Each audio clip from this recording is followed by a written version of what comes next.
pas basé sur des études empiriques, il n'est pas basé, mais juste, c'est un avis que je veux partager avec vous. Merci Sylvain. Et merci à vous. Partager avec nous ses réflexions en anglais sur un sujet intitulé American Cold War Perspective on Africa, Opening Doors and Minds to the Possibilities of Africa. Après les présentations, je vais résumer en français toutes les présentations délivrées en anglais.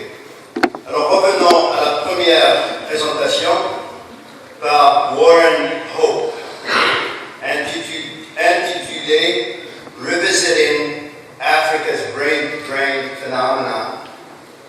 Warren Hope est le chef du département de l'apprentissage professionnel et de l'innovation à la faculté d'éducation. Avant ce poste, Dr. Hope était responsable du programme de doctorat en Floride et le directeur de l'initiative doctorale ghanéenne au Ghana, un partenariat entre l'Université de Floride et l'Université de Cape Coast au Ghana. Auparavant de ses travaux dans le domaine des études supérieures, Dr. Hope a eu l'avantage de travailler en tant qu'enseignant d'école primaire, secondaire, directeur adjoint d'une école primaire et proviseur d'un lycée. Monsieur Hope, on vous donne la parole. Hope, welcome to Morocco, and you have the floor.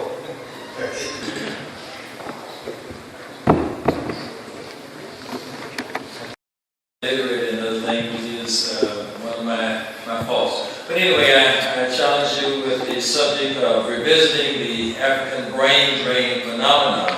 And one would argue, or could argue, that the brain drain phenomenon is something that began all the way back with the Atlantic slave trade in the removal or moving of human capital from the continent of Africa to other locations in the world.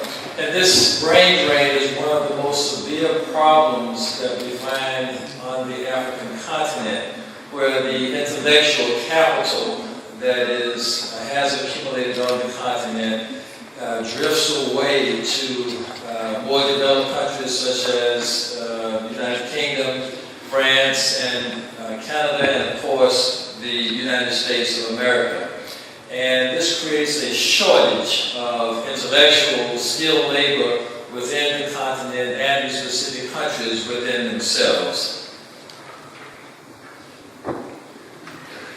This flight of human capital creates an imbalance, or creates a deficit within the home country itself in relationship to the development, a national development that could take place within the country, whichever country that is represented here. And my presentation does not cover all of the countries of Africa, but it covers a couple of the countries of Africa that have the most dramatic impact of the brain drain phenomenon. But I would submit to you that all of the countries of Africa in some way experience a brain drain from the national country to a more developed country. Just a caption, just a picture of a brain drain within itself, and the brain sort of takes packages and takes luggage and moves away from the country within Africa and goes somewhere else. This large-scale immigration is prevalent across the continent. Some countries are impacted to a greater extent than other countries.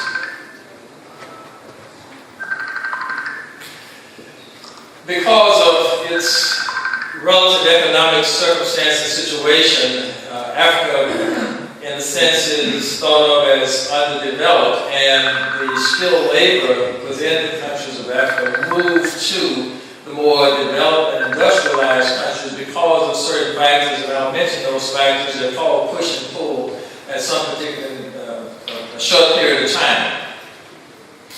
Again, the underdevelopment of Africa, and Walter Riley mentioned this so many years ago, and it continues, in my opinion, in my estimation, the underdevelopment continues with the loss of intellectual capital from many African countries to other industrialized worlds.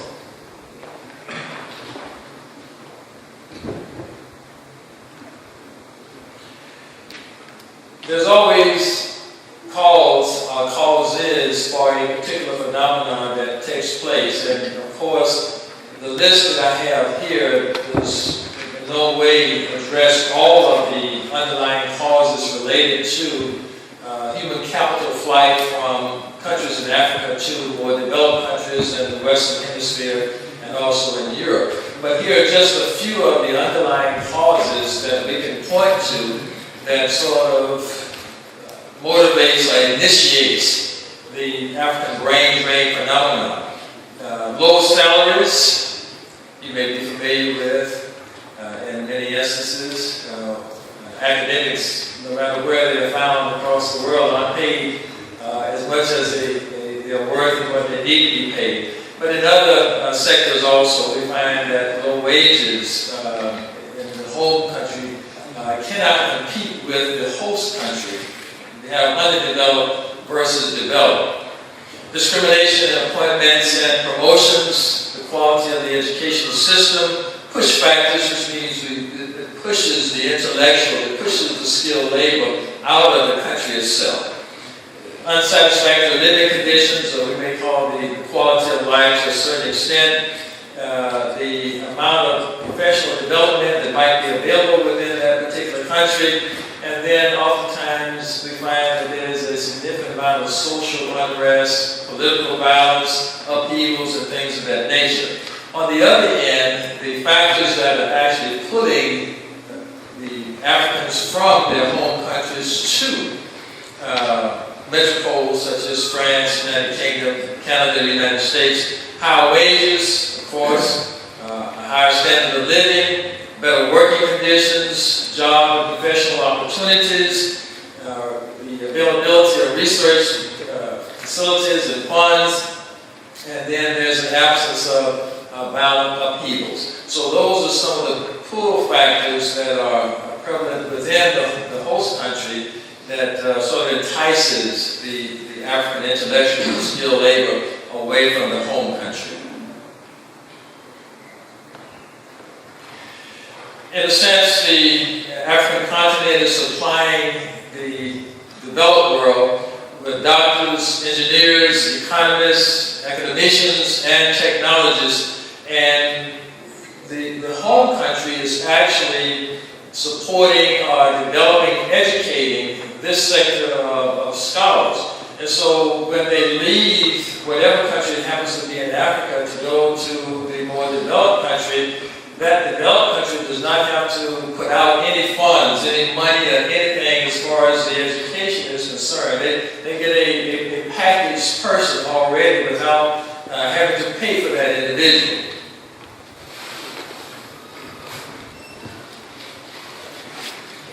But once again, my presentation does not cover the gamut of the whole continent of Africa, just a few of the select countries that are experiencing a severe brain drain phenomenon. Countries such as Nigeria, Ghana, Kenya, and South Africa are suffering to the greatest extent. They're suffering from the brain drain phenomenon. The highest immigration rates of countries are individuals moving from the African continent, Gambia, Ghana, Mozambique, Kenya, Sierra Leone, and Uganda. And taking one country in particular, Nigeria, over 2 million Nigerians live in the U.S. alone. And 20,000 of these are doctors, 10,000 are academics.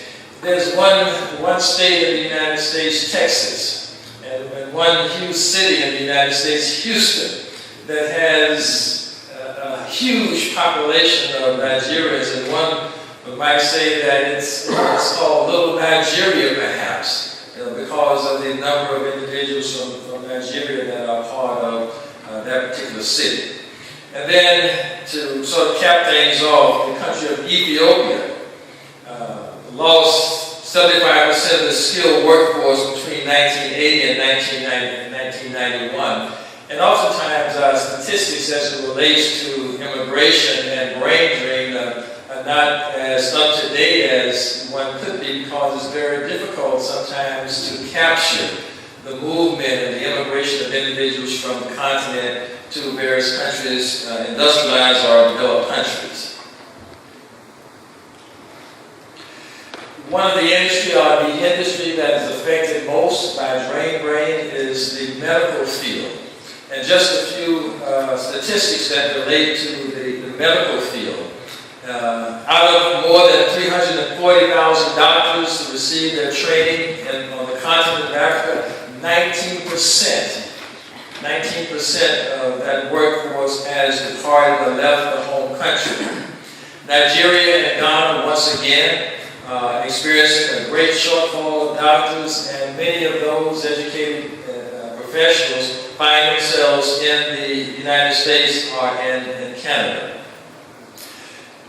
When we look at many of the catastrophes, disasters that take place on the African continent, and then we sort of buttress that up against the number of medical individuals who are there, we see that there's a dearth of individuals, doctors, nurses, who can take care of the health needs of the continent. If you think back some few years ago about the Ebola outbreak, and in that regard, the Ebola outbreak, they imported doctors into Liberia, the western coast of Africa, because the home doctors had departed and left. They were in some other location. 14% of physicians trained in Nigeria work abroad, and 90% of those live and work in the United States or the United Kingdom. And once again, just a picture of it, the impact of trained skilled laborers on an airplane, leaving and departing, going to other places, South Africa, Australia, Canada, the United States, and also the United Kingdom. A disturbing statistic from the University of Nairobi, Kenya, between 30 and 40% of the 600 doctors that are trained annually, after 1 year, they depart the country after 1 year.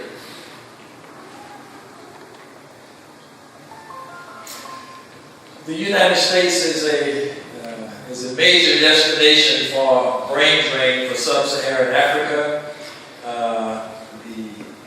Sometimes it's more than just the skilled labor that leaves. You find that students also are attracted by the scholarships, the fellowships, and the university education that can be obtained in the United States. So there's this clamor for a U.S. education, and in many instances a Western education as well.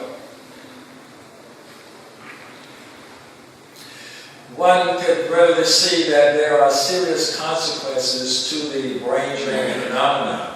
When you lose doctors, you lose other professionals, you lose engineers, you lose pharmacists, you lose nurses, that all has an impact on the home country. And this movement continues to be a significant siphoning off or draining away of the intellectual or human capital that Africa has. And if we go back several hundred years, all the way back to the Atlantic slave trade, and you find that it's more than just a trickle of intellectual capital that is moving out of the continent, moving off the continent, and going to enrich some other location, some other place. And yet when we come and we look at Africa, we find that in many places it remains underdeveloped. I asked the question, how is it that Europe can have 2 world wars, destroy and level every city, build it, make it modern again, and yet it's still Africa remains 18th, 19th century? Just a question, just a thought. It is estimated that Africa loses at least $2 billion per year because of brain drain. This capital, once again, flows away and out of Africa to another location, enriching it.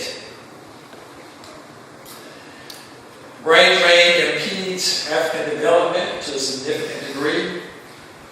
It has an effect not only on the medical field, but it has an effect on every arena, every sector, education to a significant extent.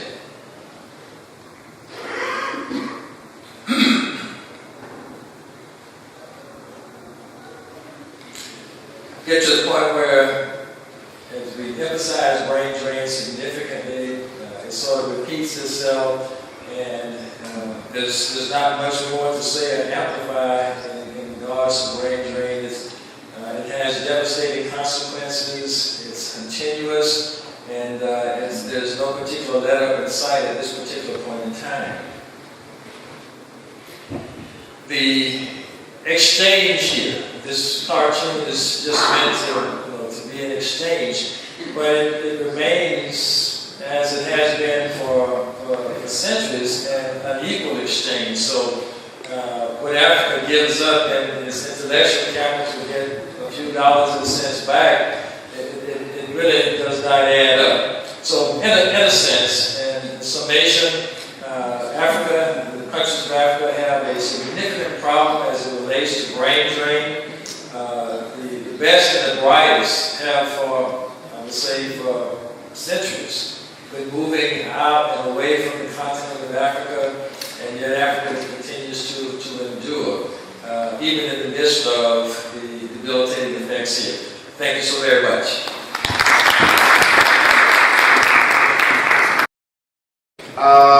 Il a parlé de comment revisiter la fuite des cerveaux des pays africains et quelle est la perte dans le domaine du capital humain. Il a souligné que la fuite des cerveaux a bien commencé avec le mouvement d'esclavage et que le capital humain pose un problème. Ce problème, il a bien défini, c'est un problème où les pays émetteurs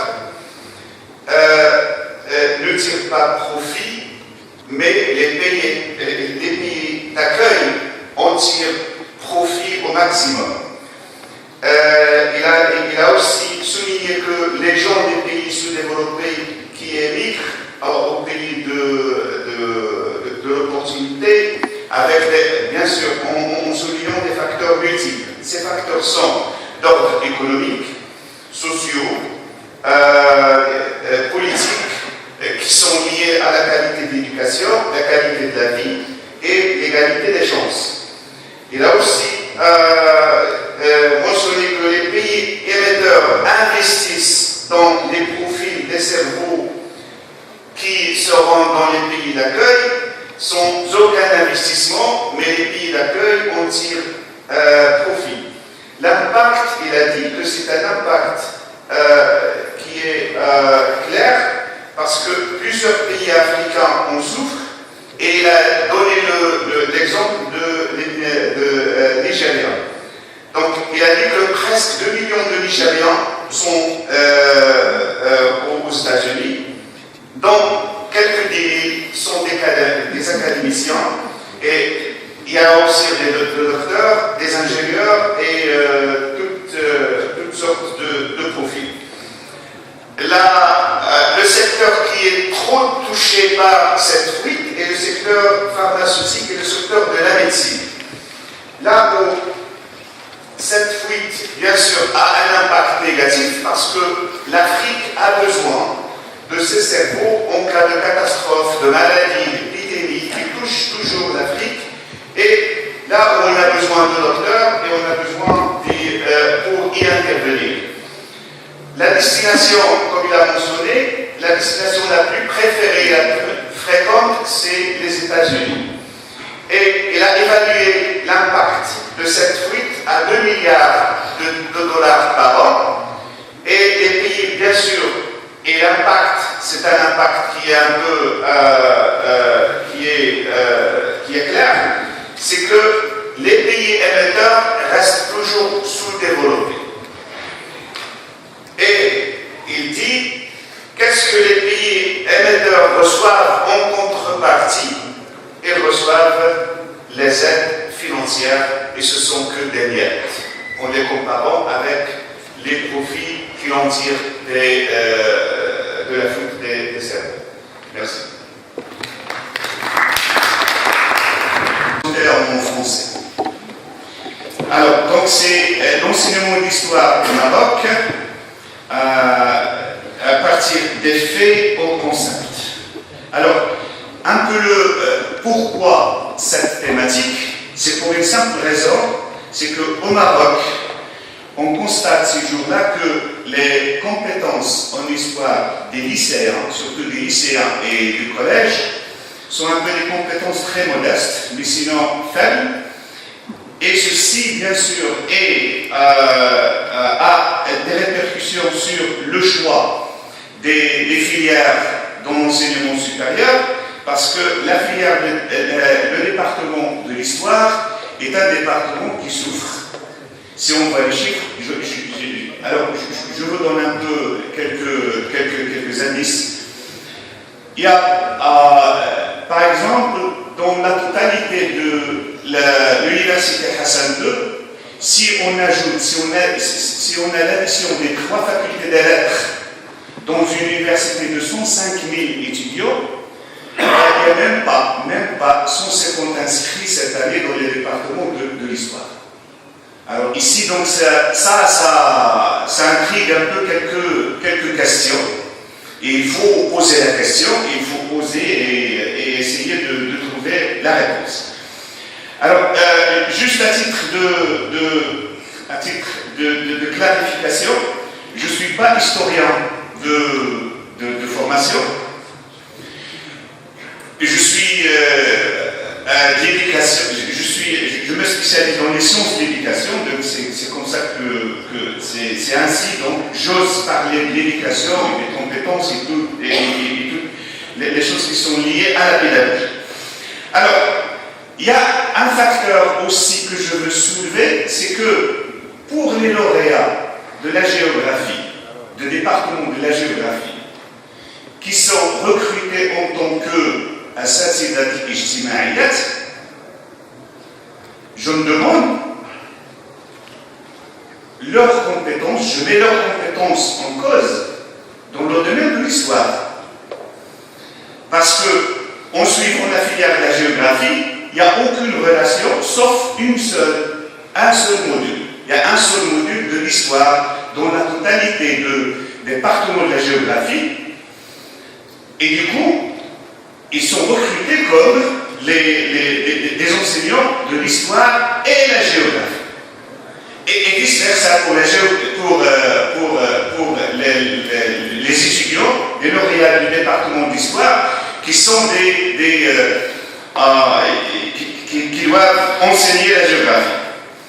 À l'échelon international, l'éducation a toujours donné la priorité à la lecture et aux maths, les mathématiques. C'est literacy and numerics. C'est la priorité de chaque système éducatif dans le monde entier. C'est-à-dire qu'on ne donne pas d'importance aux sciences humaines, sciences sociales, dès le bas âge, dès les premières années de l'éducation. Et encore, plusieurs littératures que j'ai lues sur l'enseignement d'histoire, ils font toujours une recommandation de revoir un peu la façon d'enseignement d'histoire. Et voilà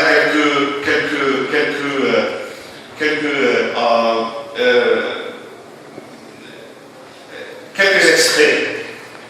Ici, donc, il y a une recommandation forte d'impliquer les élèves ou bien les étudiants, les apprenants, d'impliquer les apprenants dans leur apprentissage.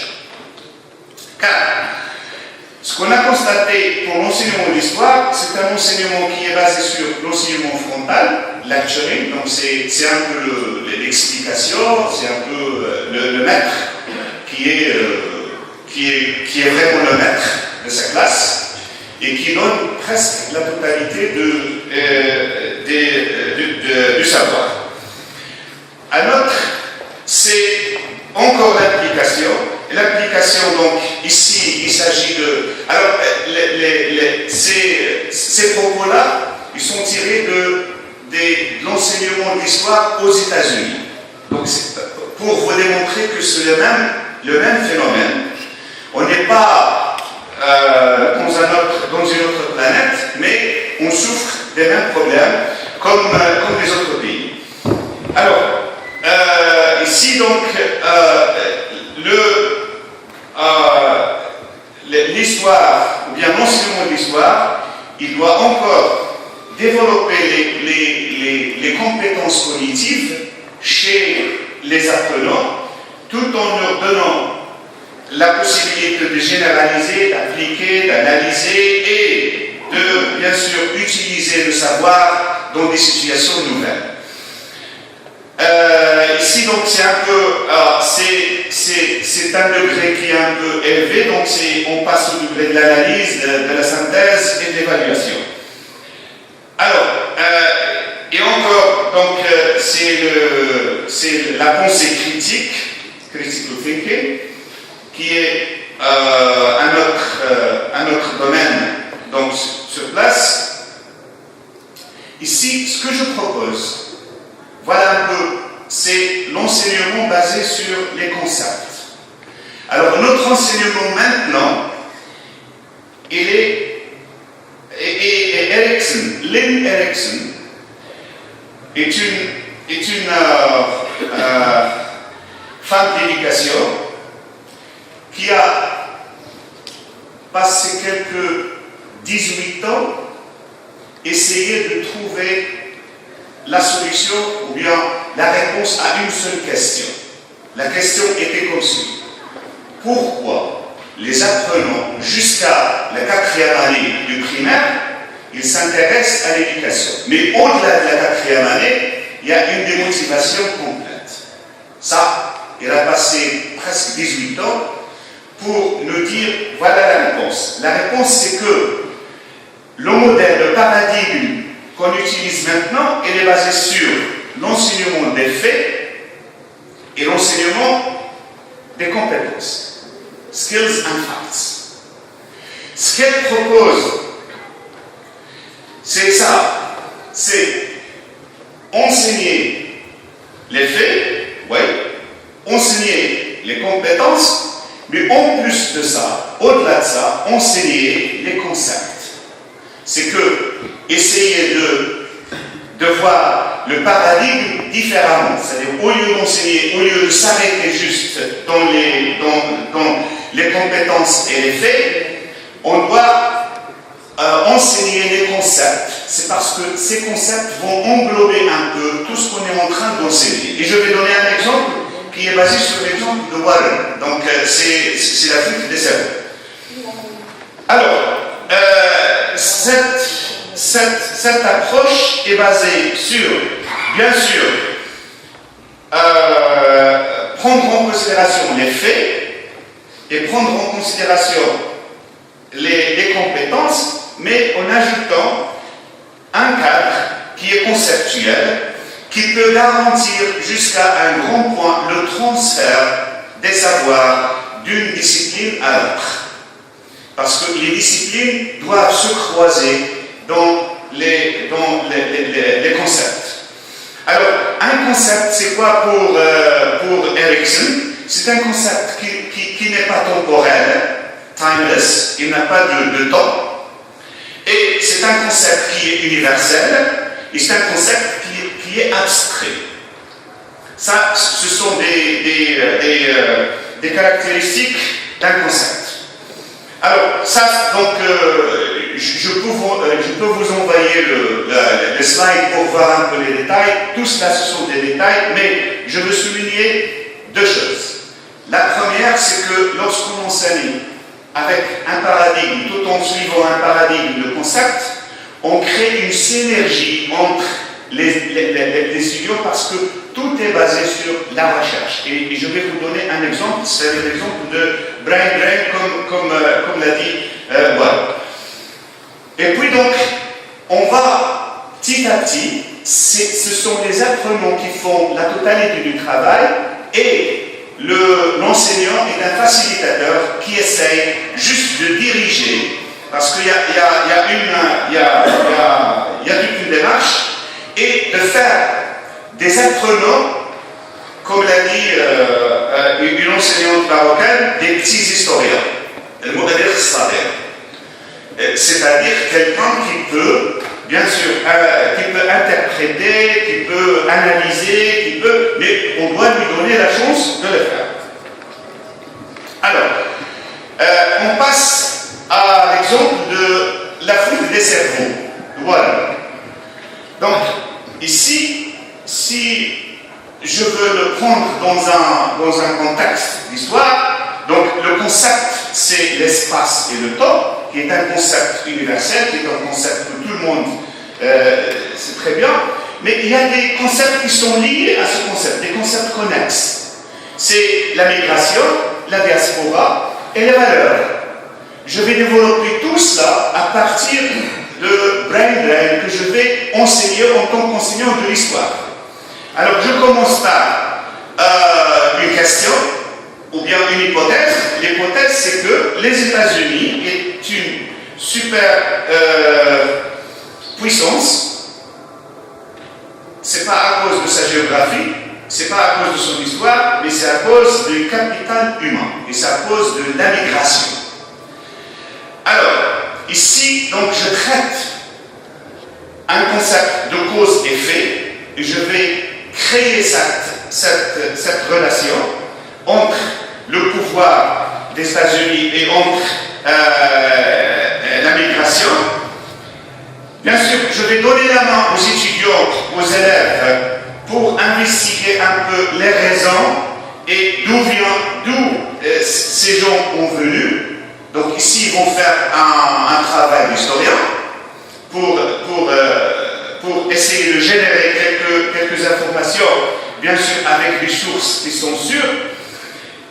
Donc, et l'étude va entamer bien sûr le concept d'esclavage.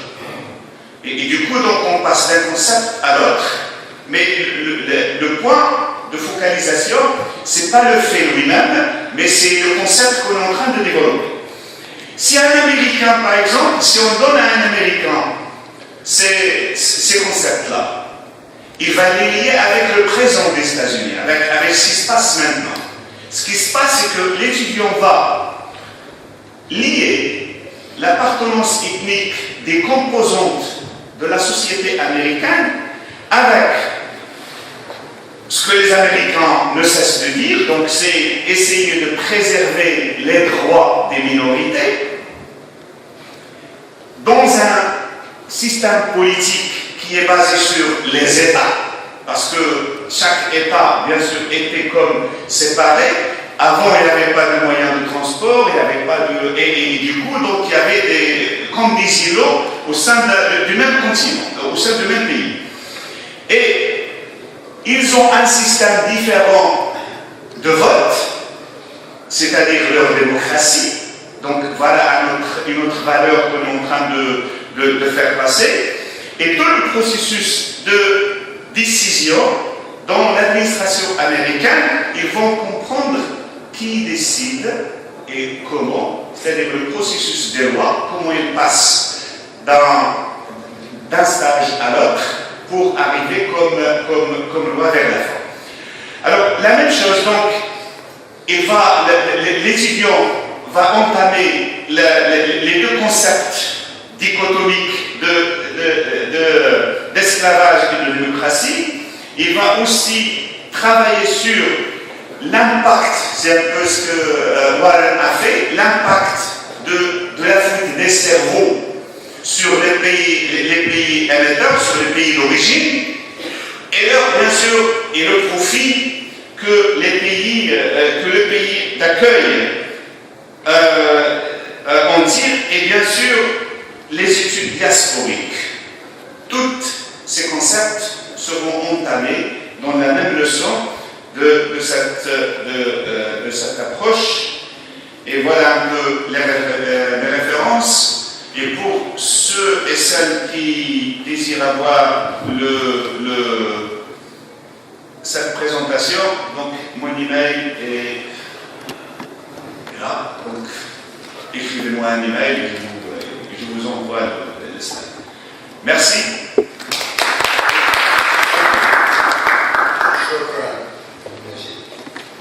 Nous allons terminer avec la présentation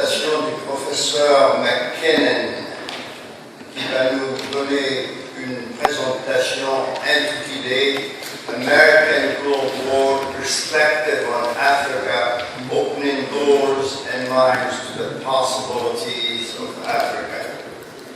Un petit mot, plusieurs mots sur professeur McKinnon.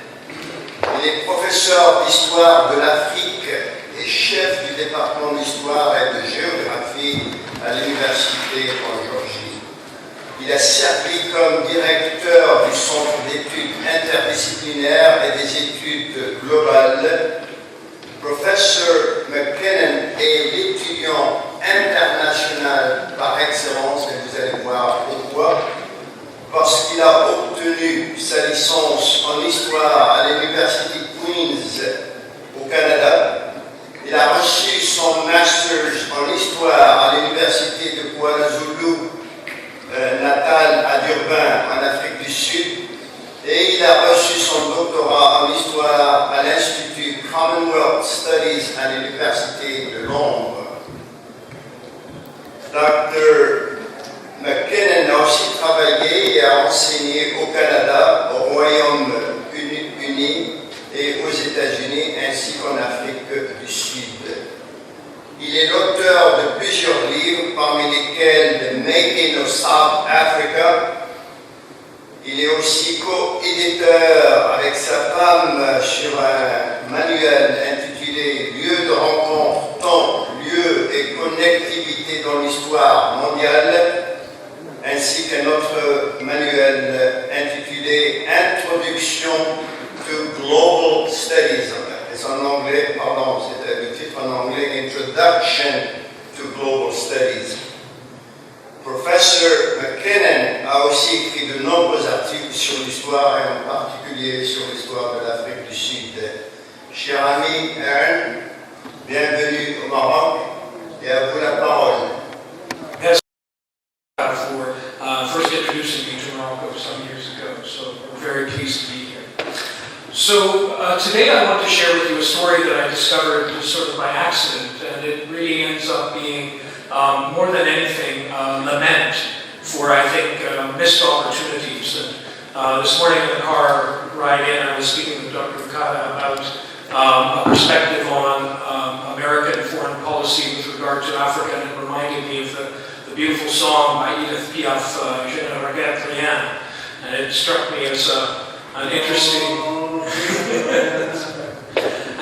reflection on, I think, American perspectives on Africa, which is that they have had no regrets, but they have missed many opportunities. So I'd like to take a moment to talk about a period of time in American history when I think there was some great possibility, and I think that possibility has been lost. And in that lost possibility was also this transition from an understanding of Africa which was very crude and ill-informed, perceiving Africa to be a spectacle of exotic possible exploitation, and yet then pivoting very rapidly toward an experience with Africa that was very much more exploitive in other ways, based on the context of the Cold War. So just very briefly, for those who are familiar, American engagement with Africa dates back quite some time, into the early 19th century, if not before. It includes engagements with countries such as Liberia, but also with the Congo, very infamously during the period of the Congo rubber regime under Leopold. It was Henry Morgan Stanley who was involved in some sort of exploitive entrepreneurship. And even later, into the early 20th century, the President Teddy Roosevelt viewed Africa as an opportunity for great sort of hunting and exploitation, and as a natural resource for Americans to take advantage of. And I think those concepts continue to inform American perspectives following that. Not all of American society had that perspective, and there certainly are many things to be said and celebrated about African-American perspectives on the continent.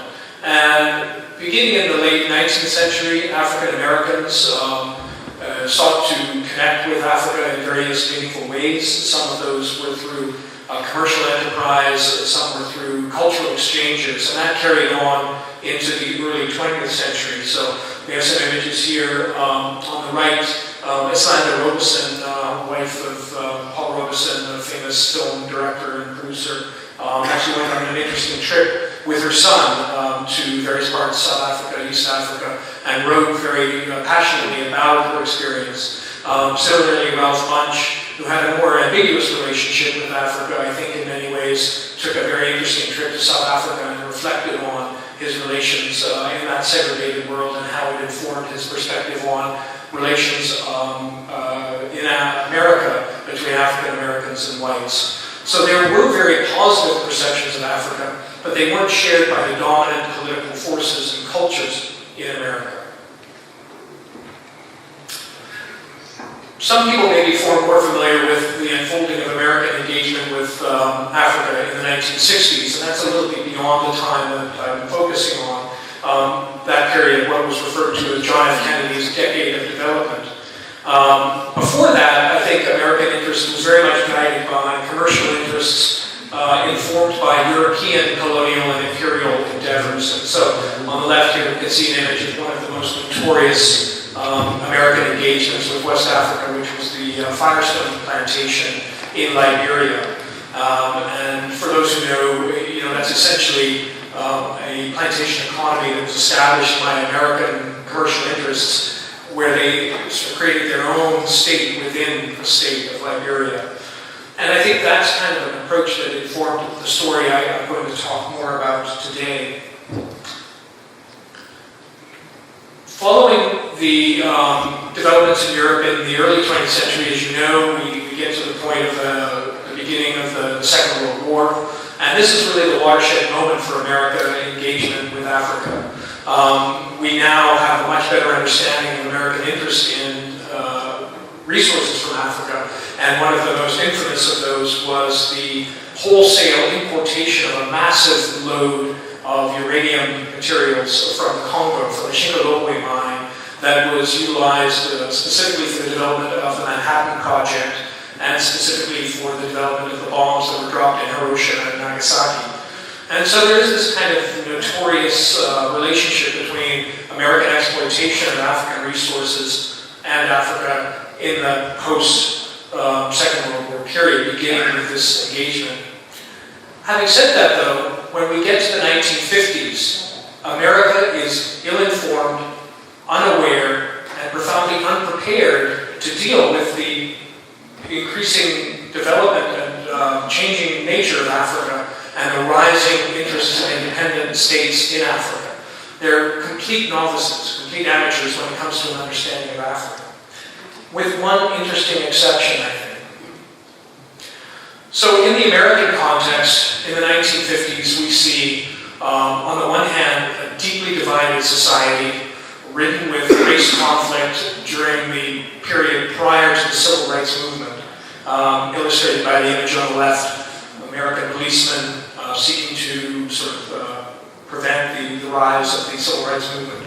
At the same time, American perceptions of Africa, independence movements, and the development of new nation states in Africa was equally very cynical, very negative. One example that comes to mind, of course, is the way that Americans deeply feared and distrusted Africans in the context of the so-called Mau Mau struggle in Kenya. And now, of course, we know a lot more about what happened in Kenya because of the sort of revealing documents that have come out of the archives in Britain, and a great deal of important scholarship on what was really going on in Kenya at the time. But at that point, American perspectives were very much in keeping with the British and European images of sub-Saharan Africa as savage, as dangerous, and as challenging to the status quo in America. So here's where it becomes interesting for me, this one little moment and opportunity in which, into this context of the Cold War and dismal race relations in America, steps this rather interesting woman. I've discovered the story of Frances Bolton. And she's got an interesting past. Frances Bolton was the heiress to the Standard Oil family fortune. You may know Esso Oil Company, for example. She, in her own right, became famously rich, multi-millionaire, as her inheritance was provided for her. At the same time, she was married to an American congressman.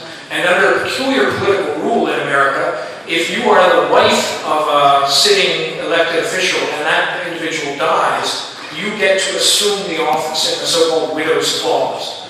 And Frances Bolton stepped into that opportunity in 1938 and became congressman when her husband passed away. At the same time, on the left, we have an image of her son, Kenyon Bolton, who happened, coincidentally, to be in Congo, seconded to the Free French forces during the Second World War, at the time that America was negotiating the extraction of those massive uranium resources to develop the Manhattan Project.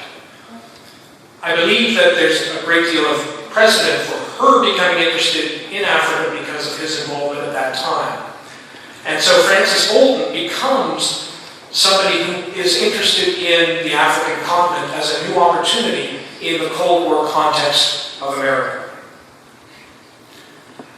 So Frances Bolton also had to live within the American political sphere, and as such, she was acutely sensitive to the Cold War perspective of the need to stem global communism. And of course, as you know, as we know now, this was sort of a polarizing paranoia that emerged up out of America, in which it sought to divide the world based on this political ideology, and the difference between communism on the one hand and democracy and capitalism on the other. And it sought to determine that everybody had to have a place in that Cold War battle, and they would assign them to that. So Frances Bolton is responsible for developing the book you see on the left, The Strategy and Tactics of World Communism, and seeking to put Africa in its place within that context. And yet, at the same time, she becomes more involved in international affairs. In 1953, she is appointed to be the American delegate to the United Nations.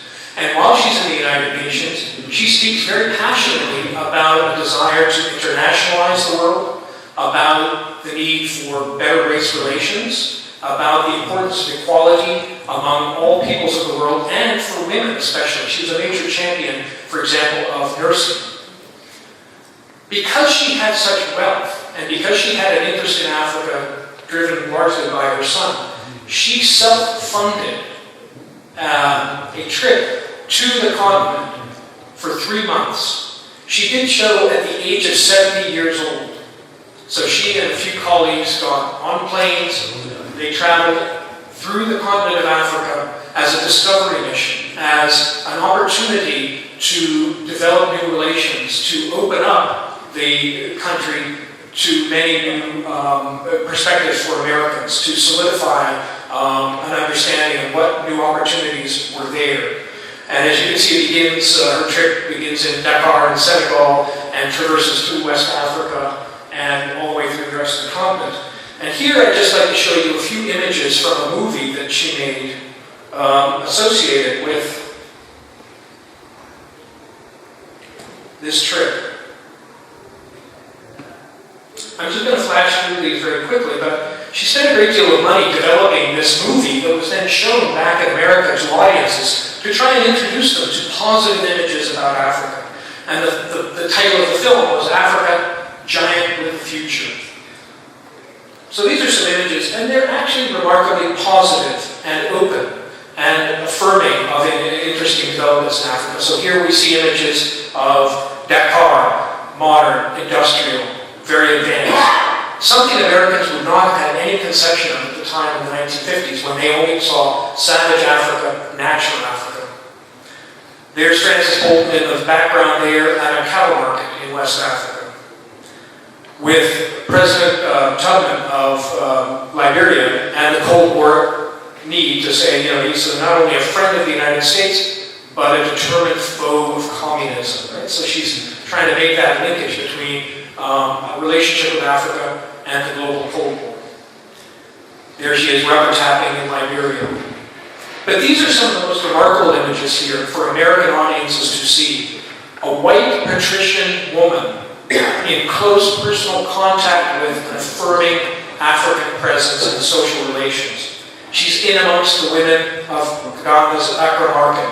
She is embracing them. She is extolling the virtues of African female entrepreneurship and the role of women in market commercial endeavors.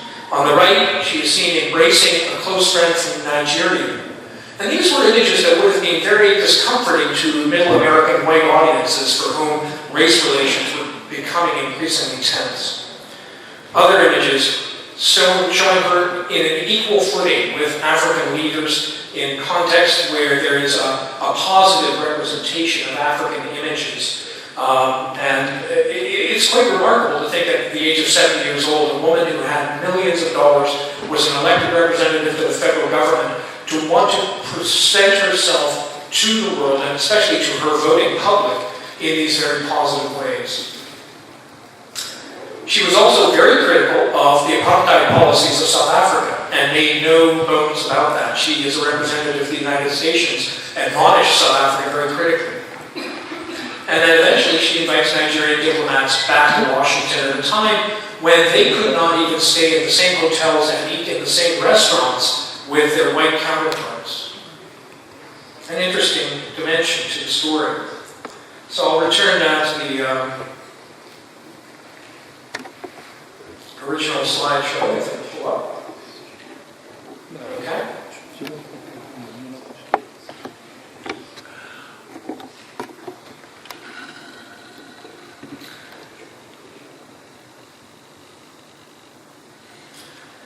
One of the comments she made in reference to the film was the importance of Africa as a very developed and powerful region for the Cold War and for America. 220 million uncommitted people can swing the balance of world power in either direction. That's a remarkable attribution to the importance of Africa at this point in time. Arguably, Francis Bolton is also instrumental in getting the federal government of the United States to develop a separate bureau within the State Department dedicated to the understanding of diplomatic relations with Africa in 1958. A lot of times it's credited to Richard Nixon, but in reality she was a major driving force behind this, and we have correspondence that sort of suggests that. Finally, at her own personal expense, in 1964, Francis Bolton bankrolled to the tune of $550,000 the establishment of the Africa Pavilion at the 1964 World's Fair in New York City. And among those represented at that is our own dearly beloved Morocco, the pavilion there.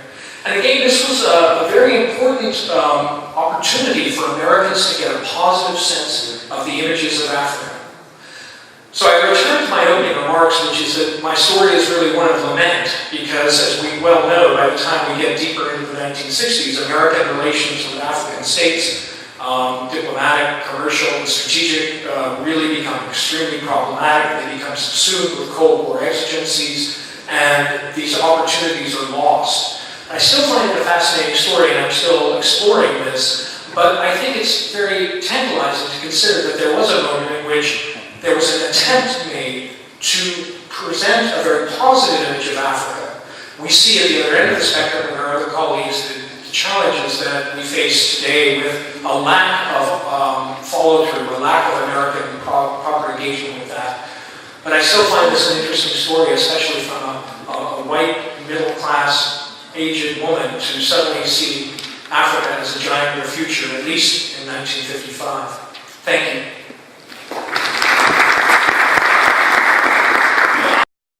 Date des siècles, donc c'est pas un phénomène qui est nouveau, mais les liens qui lient étroitement l'Afrique et les États-Unis datent juste du début du XXe siècle ou bien fin du XIXe siècle.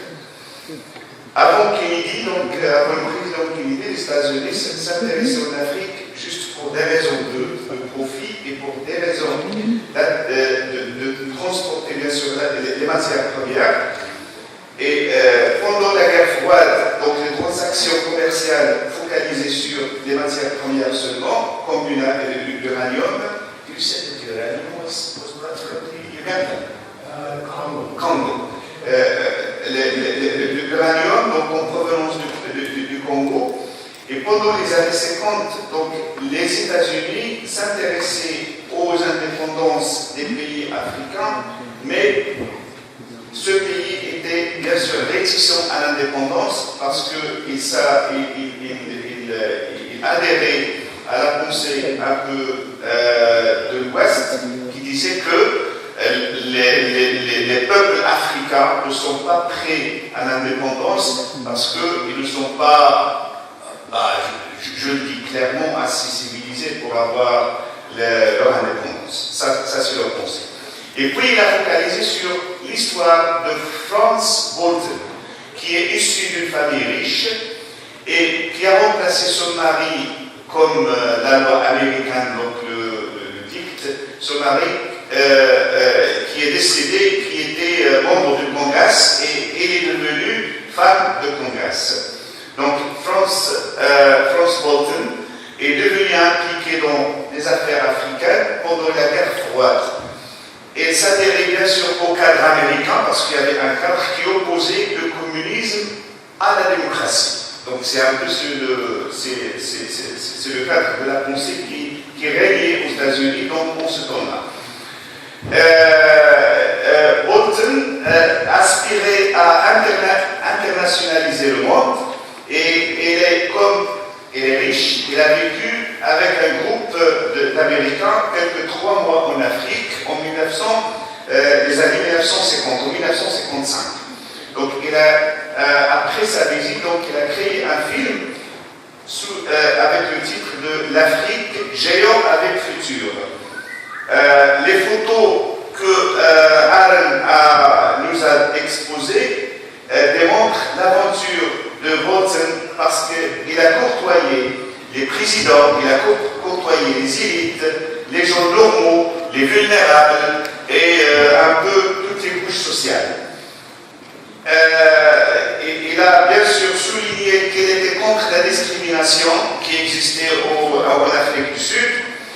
Et ce qu'il a dit, Bolton, il a dit que 220 millions de gens, c'est-à-dire des Africains, sans identité politique, peuvent renverser le monde parce qu'ils peuvent s'adhérer à n'importe quelle tendance politique. C'est-à-dire, et la référence ici, bien sûr, à la démocratie ou bien au communisme. Donc ça c'est un peu la pensée américaine.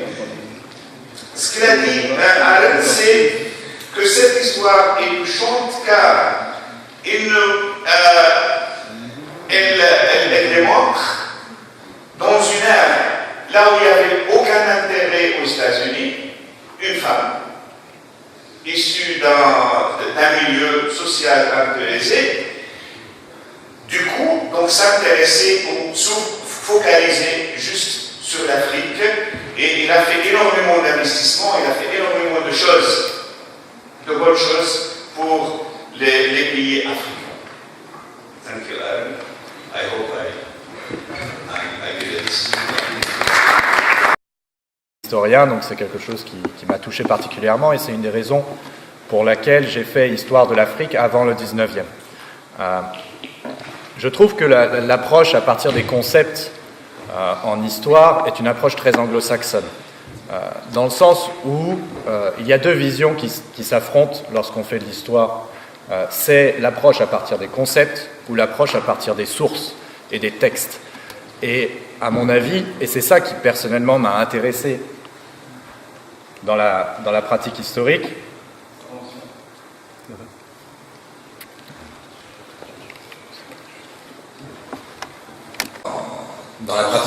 c'est de me retrouver en licence, donc après le baccalauréat, face à un texte qui était un texte d'un géographe arabe sur le sultanat du Ghana, et que le professeur nous mette face à ce texte sans aucun appui conceptuel, mais à partir d'une approche absolument empirique.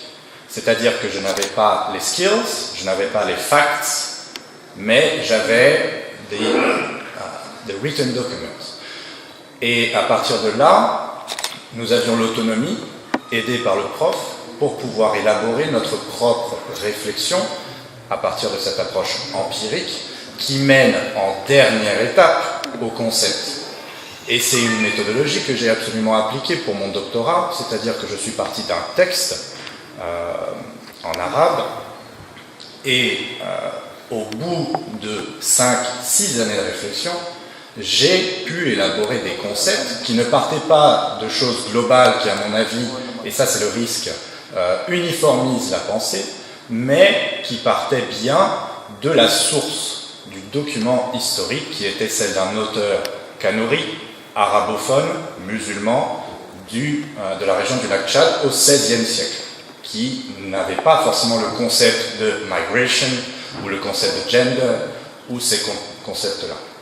Et à mon avis, autant la réflexion sur les concepts est extrêmement intéressante, autant d'un niveau très personnel, ce qui m'a fait accrocher l'histoire, c'est le document, c'est l'histoire personnelle, c'est l'anecdote. Et je pense que les deux doivent aller de pair absolument. Et par contre, je rejoins tout à fait l'idée que facts and skill is absolutely boring as a student. I hated that, actually. Voilà. I also had a very, very small comment on the Cold War and US African relations. I was quite astonished that you didn't mention, but maybe because you focused mainly on Sub-Saharan Africa, but there was also... Pardon, est-ce que je peux interrompre pour dire qu'on peut diviser les questions en parties comme ça? Conquérir ces ressources et comment en faire profit. Le concept, c'est pas un concept pour uniformiser, c'est plutôt un concept pour explorer en premier lieu, et après, donc c'est à l'étudiant, parce que une partie c'est le critical thinking, et donc il n'y a pas on n'essaie pas de limiter l'apprenant. Plutôt, on essaie de lui donner plus de chances pour s'épanouir et pour faire des ressources qu'il a. Et surtout, maintenant, on a des ressources visuelles. Donc, ça, c'est un autre sujet à débattre. Est-ce que c'est une ressource historique? Est-ce que ce n'est pas une ressource? Ça, je ne peux pas m'aventurer. Et du coup, donc... dans ce débat-là, mais c'est une ressource qui est, entre autres, et dont l'apprenant est en train d'utiliser. Alors, pour résumer, donc le concept est là, mais il n'exclut pas les ressources, parce que les ressources sont une partie. C'est-à-dire, là où on n'est pas d'accord, c'est le point de départ. Pour vous, c'est le texte qui règne en premier lieu. Pour moi, par pédagogie, c'est essayer d'accompagner l'apprenant à faire usage de ce texte. Mais le texte est là, le texte doit être étudié, ça je suis d'accord avec vous. Et donc, c'est ça. And I'm going to integrate the others as well by shifting. Where do facts, skills, and personal interpretation get into your own methods of digging the history? What I suggested was just a kind of, in addition to what we already teach, facts and skills, we add concept-based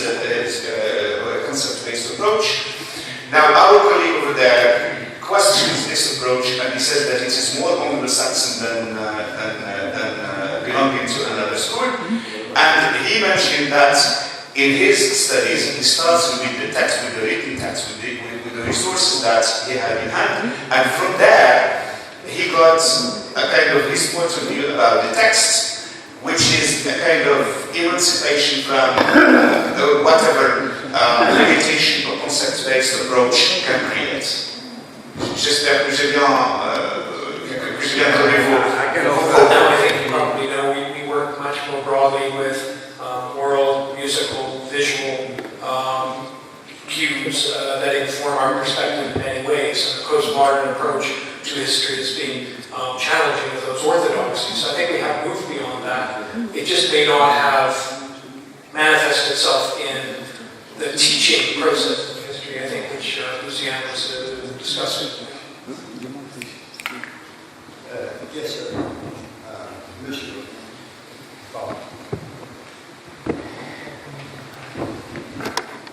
Je vais revenir à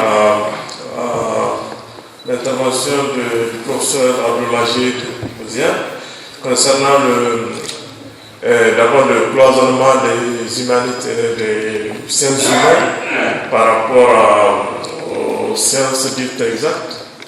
Donc ça c'est un phénomène aujourd'hui mondial de la situation des sciences humaines, notamment les humanités.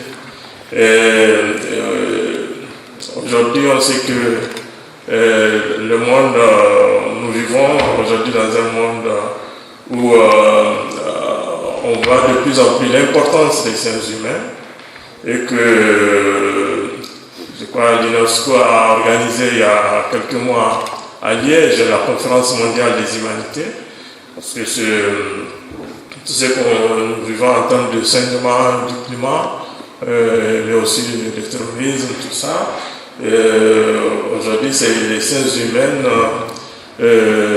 sont très très importantes dans le domaine de la recherche et de l'enseignement. Alors, je voudrais aussi, concernant la faible fréquentation du département d'histoire par les étudiants, ça aussi c'est un phénomène qui touche le Maroc, mais aussi beaucoup de pays africains. Et au Niger, nous avons, depuis quelques années, nous penchons à régler ce problème. Et nous avons eu recours à créer des masters professionnels partout du lycée pour attirer les étudiants dans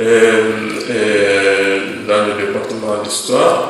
Nous avons organisé aussi beaucoup de réunions avec des étudiants, des séminaires pour montrer l'importance de l'histoire.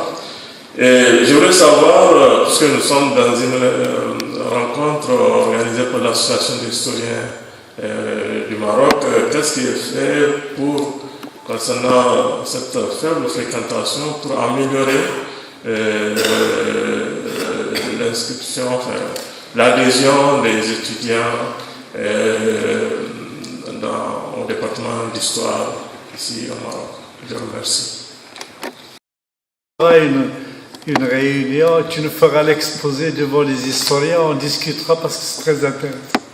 Moi j'aimerais poser deux questions. La première, c'est-à-dire que j'étais très touché par la caricature, la dernière caricature du professeur sur la fuite des cerveaux.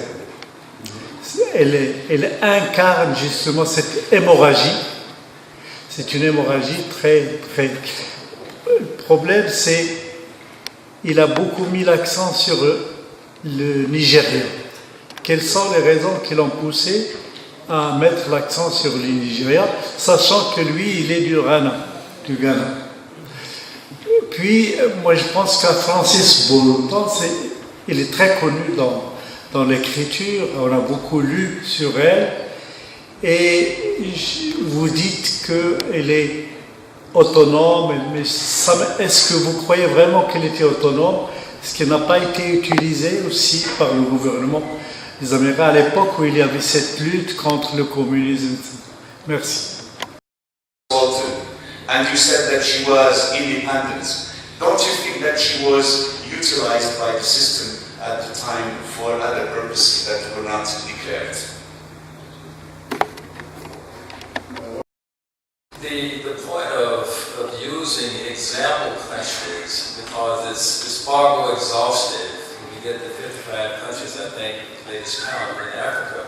All of them, to a certain extent, are experiencing brain drain. And I'm certain that even Morocco here is experiencing brain drain to France and other places as well. I am Exhibit A. So it was not my intention just to focus on Nigeria. Nigeria presented a couple of facts, key facts that kind of stood out, perhaps more so than others.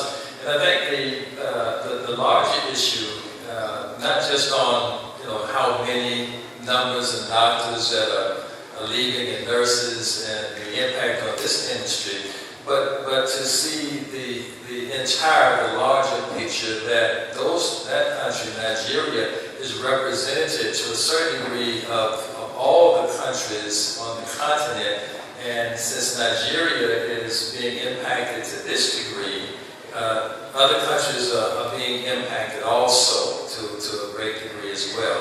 So not intended to just focus on Nigeria, but as a representative sample of a particular fact that can be translated to other countries as well. Alors, le fait de focaliser sur le Nigeria, il émane juste d'une...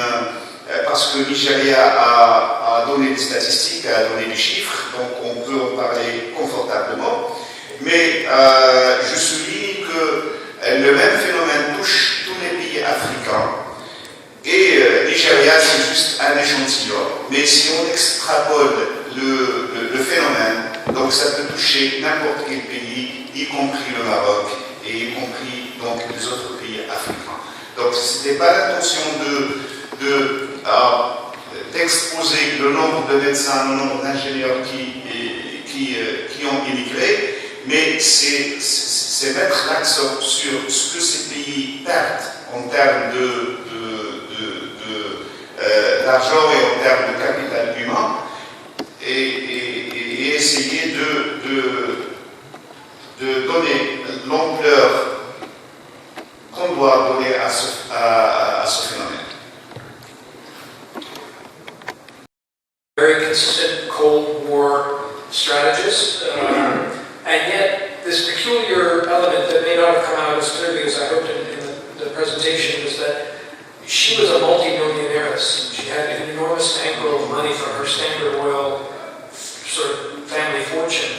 And the trip that she went on in 1955, that 3-month trip, she paid for herself entirely. Interestingly enough, when she returned to the United States, I've seen correspondence between herself and Foster Dulles, who was then working in the CIA, in which she lobbies him to go in and to instruct members of the CIA in her understanding of Africa. She comes back from this trip and says, let me tell you about these good things in Africa. And they're very dismissive of her. They don't take her seriously. They are indifferent to her interests. And yet she assiduously continues to lobby for things like the creation of an African Bureau. Now, it's very likely that the African Bureau was going to be created anyway. So I'm not trying to impart to her more instrumentality than is perhaps there. But it is interesting that her money and political power gave her opportunities to attract attention to Africa for Americans that weren't there yet. They might have come a decade later, but she opens the door to those things. And yet, many of those opportunities are lost in positive ways.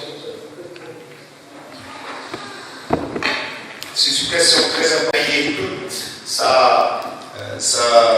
son voyage en Afrique pendant 3 mois en 1955, de sa propre bourse.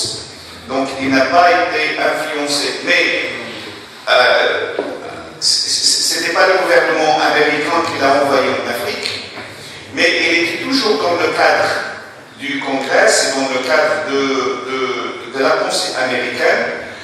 Quoique, donc, lorsqu'il revenait de l'Afrique, il a côtoyé le directeur de la CIA et il a essayé de lobbyer et dire aux Américains qu'il faut vraiment s'intéresser à l'Afrique, mais il a ouvert une porte qui a été franchise quelques dizaines d'années après.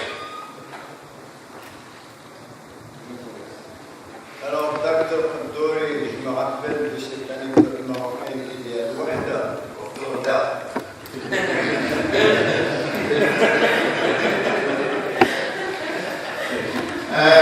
Au nom de tous mes collègues ici, on vous remercie de votre présence ici. C'est le